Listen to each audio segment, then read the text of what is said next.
And this is Walter Hudson's comment, because essentially, hey, go up to the top. How'd this start? Oh yeah, okay. So first of all, he goes after Mortensen.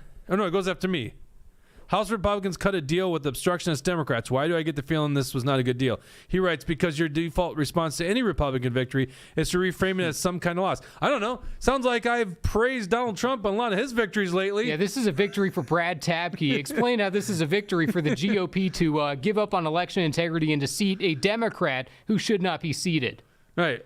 Yeah, it's such a dumb response. Like when Republicans are truly doing something good, like Trump, and this show, we've talked about that a lot. We are quick to acknowledge that.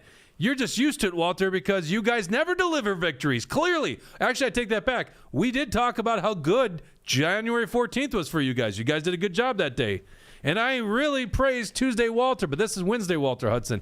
So I just ask, what's the victory here? Please elaborate. And by the way, I did invite Walter on the show to explain it. I would love for him to try to debate us on how this is a good deal. So this is all we have to work on. Walter says, sure. The Democrats' strike came with the demand that they received equal power sharing.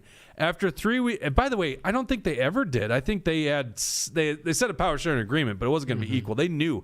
In fact, Hortman said that today in the press conference. We knew that they had 67 votes, right. So we already knew that from the get-go. And of course, anyone with the basic understanding of how things work knows that. And Hortman had always had on the table, or maybe not always, but it was on the table previously publicly that she was willing to have Demuth be the speaker for the entire term. So there's nothing they could have done. That wasn't even a new point of contention. There's nothing they could have done about that. She was going to, because they had more votes. Yeah, so it's like, that's a concession?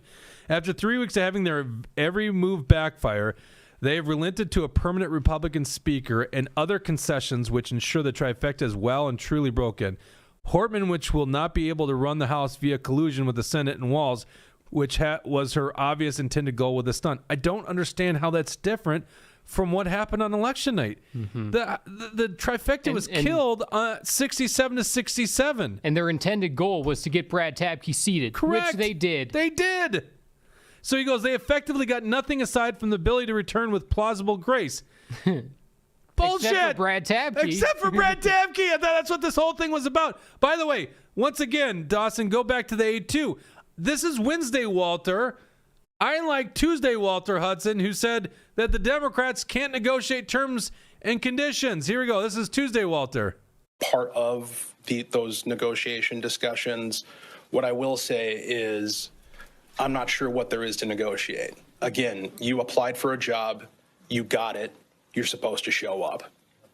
You don't get to offer terms and conditions under which you're going to do that for which you volunteered to do and were elected to do. There you go. Okay. Sure. So they clearly did. And, go back to this tweet here. Of course, he's ignoring the obvious thing that they got Brad Tabke seated.